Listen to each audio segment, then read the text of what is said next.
ये 10 मिनट का डिक्टेशन है। 80 शब्द प्रति मिनट। Ready, start. शिक्षा के माध्यम के संबंध में इस सदन में कई सदस्यों ने अपने विचार रखे हैं। सबसे पहले मैं अध्यक्ष महोदय तथा सदन का ध्यान इस बात की ओर दिलाना चाहता हूँ कि शिक्षा कई माध्यमों के द्वारा दी जा सकती है।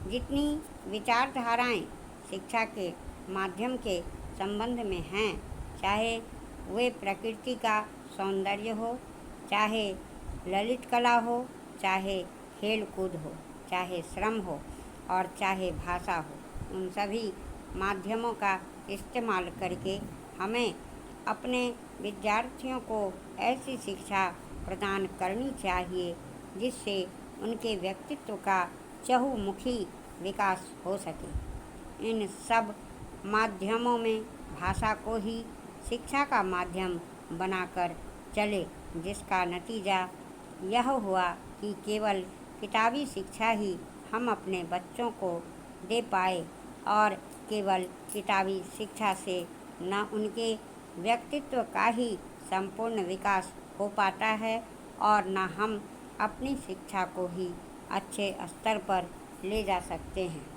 इसलिए मैं निवेदन करना चाहता हूँ कि भाषा के अलावा अन्य जितने माध्यम शिक्षा के हैं, उन सब माध्यमों को हमारी शिक्षा प्रणाली में उचित स्थान दिया जाना चाहिए। जहाँ तक भाषा का प्रश्न है, दुनिया के सारे शिक्षा शास्त्री और हमारे कमीशन में भी जो शिक्षा शास्त्री थे, उनकी भी यही राय थी कि शिक्षा का माध्यम अगर कोई भाषा हो सकती है तो वह मातृभाषा ही हो सकती है।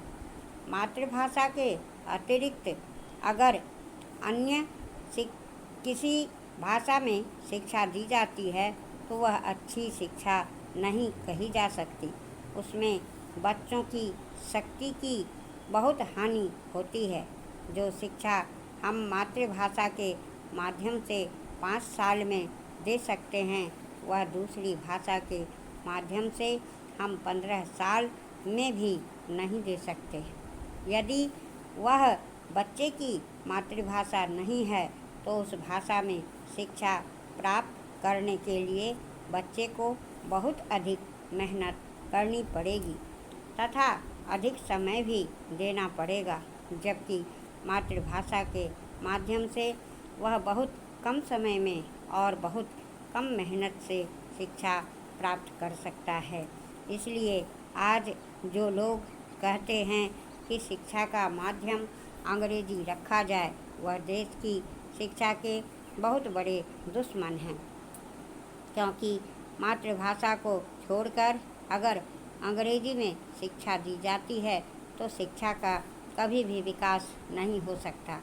यदि हम चाहते हैं कि देश के करोड़ों बच्चों को देश के कोने कोने में शिक्षा दी जाए तो केवल मातृभाषा को शिक्षा का माध्यम बनाना होगा। हमारे दक्षिण के कुछ भाई हिंदी से नाराज़ हैं, लेकिन अंग्रेजी से उनका मोह हमारी समझ में नहीं आता। अभी हमारे एक साथी ने बहुत अच्छी बात की है। ऐसी बात नहीं है कि इस पक्ष के लोग इस बिल का विरोध कर रहे हैं। हम लोग इतना ज़रूर चाहते हैं कि इस बिल में जो कमियां हैं उनको दूर किया जाए। लकड़ी को अगर जलाने के काम में लाया जाता है तो इससे राष्ट्रीय हानि होती है। कुछ समय पहले निकला था कि हिमालय के जंगलों में आग लग गई थी। राजस्थान के हमारे साथी तो जानते ही हैं कि वहाँ रेगिस्तान दिनों दिन बढ़ता जा रहा है। आंकड़ों से पता चलता है कि बहुत से वन अब तक समाप्त हो गए हैं। वन राष्ट्रीय महत्व रखते हैं, इससे इनकार नहीं करता है।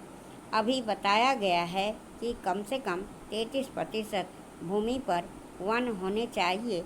जो अच्छे वन हैं वे केवल 10% भूमि पर ही हैं। हमारी जो राष्ट्रीय वन नीति है उसके अनुसार कैसे हम वनों की रक्षा कर सकते हैं और कैसे वनों का विस्तार कर सकते हैं, और इस ओर हमारा ध्यान जाना चाहिए। आप कृषि मंत्री हैं, आपको मालूम है कि वन न रहने से क्या क्या हानि हो रही है। औद्योगिक लकड़ी और जलाने की लकड़ी की कमी तो है ही। सबसे खतरनाक बात यह होती है कि वर्षा नहीं होती है, जो बड़ी भारी समस्या देश के लिए है। मैं समझता हूँ कि इस बिल से आपका उद्देश्य पूरा नहीं होगा। इस बिल की मंशा के बारे में मैं कुछ नहीं कर सकता, लेकिन इतना ज़रूर कहूँगा कि इसमें जो कमी है उसको पूरा किया जाए।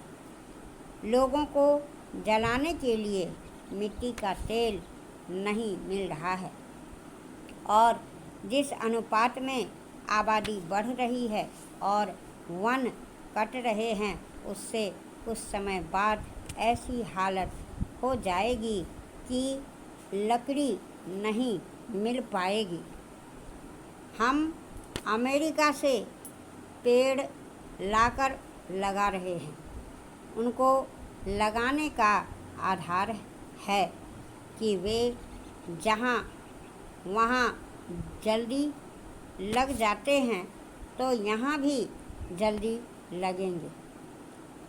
यह भी कहा गया है कि इससे कागज़ उत्पादन में सहायता मिलेगी, लेकिन क्या उसका उपयोग हुआ है? क्या मंत्री जी बता सकेंगे कि कितना कागज़ बना और कितनी ज़मीन की बर्बादी रुकी? साल का पेड़ 120 वर्ष में तैयार होता है। देश की जलवायु के अनुसार जो पेड़ उपयुक्त हों वही लगाए जाएं, न कि विदेशों की नकल करें।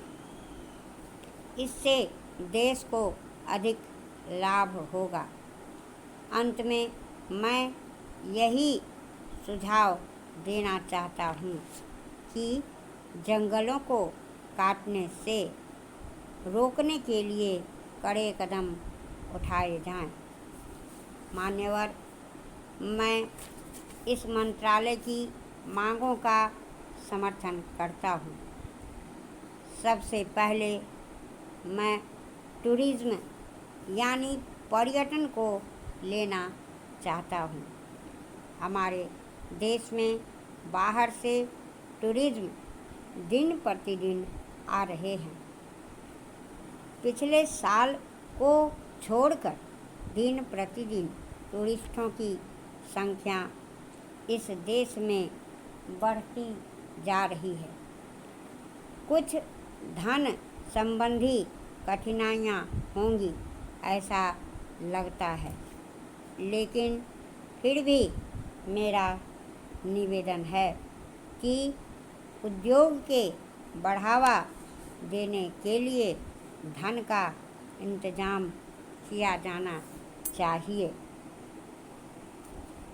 टूरिस्ट के लिए हमारे देश में बहुत से केंद्र हैं, जैसे हमारी पुरानी संस्कृति, पुराने मंदिर, जंगल, शेर आदि हैं,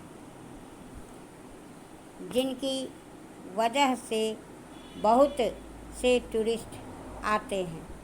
और जब वे यहाँ आते हैं तो जो जंगल है, जहाँ दूर दूर मंदिर खड़े हुए हैं, वहाँ उनके लिए होटलों की सुविधाएं नहीं हैं।